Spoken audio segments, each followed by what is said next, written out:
दोस्तों आइए देखते हैं अब हम लोग आठवें सवाल को। आठवां सवाल हमारा कह रहा है कि y का वह मान ज्ञात करना है जिससे बिंदु ज्ञात करना है जिसके लिए बिंदु P और एक बिंदु Q है से 10 मात्रक की दूरी पर है। यानी कि यहाँ कोई बिंदु हमारे पास P है और यहाँ दूसरा कोई बिंदु हमारे पास Q है और इनके बीच की दूरी हमें दे रखा है 10 मात्रक और इनका निर्देशांक हमें पता है। पहले मान लीजिए P वाले का निर्देशांक यहाँ पे दे रखा है 2 और -3। दूसरा Q वाले का निर्देशांक दे रखा है 10 और y। पहले वाले पॉइंट्स को अगर हम x1 y1 मान लेते हैं और दूसरे वाले पॉइंट्स को अगर हम x2 y2 मान लेते हैं और इनके बीच की दूरी हमें दे रखा है, मालूम है हमें 10 मात्रक है। अब यहाँ से हमें इस y का वैल्यू ज्ञात करना है। हमें मालूम है कि दूरी का सूत्र हमें मालूम होता है। दो बिंदुओं के बीच की दूरी का सूत्र हमें मालूम है। क्या होता है सूत्र? x2 माइनस x1 का होल स्क्वायर और प्लस y2 माइनस y1 का होल स्क्वायर। यही हमारे पास सूत्र होता है। यही सूत्र हम लगा देते हैं, बीच में प्लस होता है। तो इसी सूत्र पे हम इस सवाल को लगा लेते हैं। देखते हैं, सबका वैल्यू रख दे रहे हैं। दूरी हमें मालूम है 10 तो 10 रख देंगे। अब यहाँ से रख लेते हैं x2 मतलब हमारे पास ये 10 है। x2 का मान हमारे पास 10 है तो यहाँ 10 रख देंगे।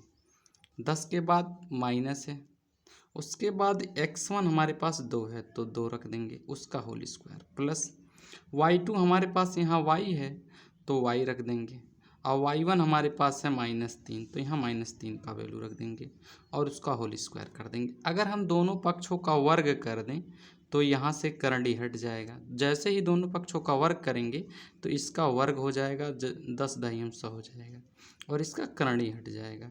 अब 10 में से 2 जाएगा तो 8 हो जाएगा, 8 का स्क्वायर प्लस y होगा। यहाँ देख रहे हैं माइनस माइनस 2 -1 पास है तो माइनस माइनस हो जाता है हमारे पास प्लस। तो प्लस यानी y प्लस 3 हो जाएगा। y प्लस 3 का क्या हो जाएगा? होल स्क्वायर हो जाएगा। अब यहाँ से हम होल स्क्वायर का फार्मूला तोड़ लेते हैं। होल स्क्वायर का यहाँ फार्मूला तोड़ लेंगे और यहाँ हमारे पास 8 का स्क्वायर है, इसको ले लेते हैं। तो हमारे पास यहाँ 100 है, 100 को लिख लेते हैं। 8 8 64 हो जाएगा, 64 लिख लेते हैं प्लस यहाँ फार्मूला तोड़ लेते हैं। फार्मूला क्या है? a प्लस बी का होल स्क्वायर यानी a स्क्वायर प्लस b मतलब 3 का होल स्क्वायर यानी 3 का स्क्वायर। अब प्लस 2 a के जगह y है और b के जगह 3 है, लिख दिए। अब यहाँ 64 प्लस है, उधर जाएगा तो क्या हो जाएगा? माइनस हो जाएगा। इस साइड आएगा तो 64 क्या हो जाएगा हमारे पास? माइनस हो जाएगा। -64 हम यहाँ लिख देंगे। अब इधर क्या बचा? y स्क्वायर बचा, 3 त्रिक का 9 होता है प्लस 3 दूना 6y, 3 दूना 6y यहाँ हो गया। अब यहाँ 64 में से ये जाएगा तो हमारे पास हो जाएगा 36 बराबर इधर y स्क्वायर है प्लस 9 है और प्लस 6y है। अभी हम क्या कर रहे हैं? इस 9 को भी इधर कर दे रहे हैं तो 36 और -9 हो जाएगा बराबर y स्क्वायर और प्लस 6y। अब 36 में से अगर हम 9 को सब्ट्रैक्ट करते तो हमारे पास कितना आ जाता है? 16 में से 9 घटेगा तो कितना हो जाएगा? 7 और यहाँ 2 बचेगा, 27 हो जाएगा बराबर y स्क्वायर प्लस 6y। अब ये प्लस 27 उधर जाके -27 होगा। एक साइड इधर अब 0 हो जाएगा तो हम एक साइड 0 लिख देंगे प्लस 6y -27 और बराबर एक साइड 0 हो गया है। यानी अब हमारे पास एक द्विघात समीकरण बन गया है। द्विघात समीकरण क्या है? अगर हम यहाँ 1 मान लेते हैं तो यहाँ गुणा करने पर 27 और घटाने पे 6 तो हम ऐसे तोड़ लेते हैं। गुणा करने पे 27 और घटाने पे 6 तो 9 त्रिक 27 होता है। 9 में से 3 घटाएंगे 6 यानी हमारे पास ये गुणनखंड बन चुका है। यानी y स्क्वायर प्लस हम यहाँ इसके जगह क्या लिखेंगे?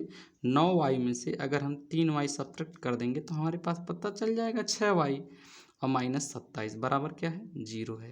प्लस वाला संख्या जब अंदर जाता है तो कोई चेंजेस नहीं होते। यानी हमारे पास हो जाएगा y स्क्वायर प्लस 9y और -3y और -27 बराबर कितना है? 0 है।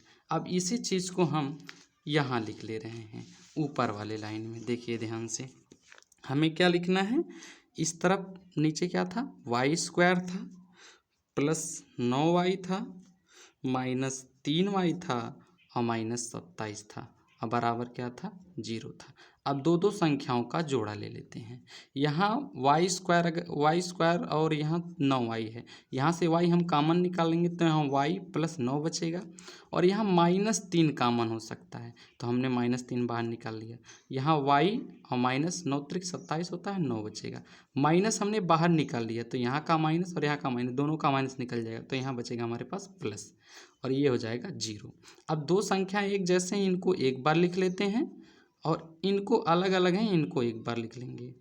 अब दोनों को एक एक बार करके 0 करके हम y का मान निकालेंगे। जैसे y + 9 = 0 तो y बराबर हमारे पास हो जाएगा 9 और द्विघात समीकरण, वो भी माइनस के साथ। और द्विघात समीकरण हमने पढ़ा है कि जब भी माइनस में आंसर आता है तो वह अमान्य होता है, अर्थात हम उस वैल्यू को नहीं लेते हैं। उसी तरह से यदि हम ऐसे ही y और -3 = 0 रखेंगे तो y बराबर हमारे पास आ जाएगा 3, यानी यही हमारा वैल्यू सही होगा क्योंकि यह प्लस के साथ आया हुआ है, अर्थात हमारे पास जो y का मान आएगा वह 3 आएगा। अब अगला क्वेश्चन हम लोग देखते हैं।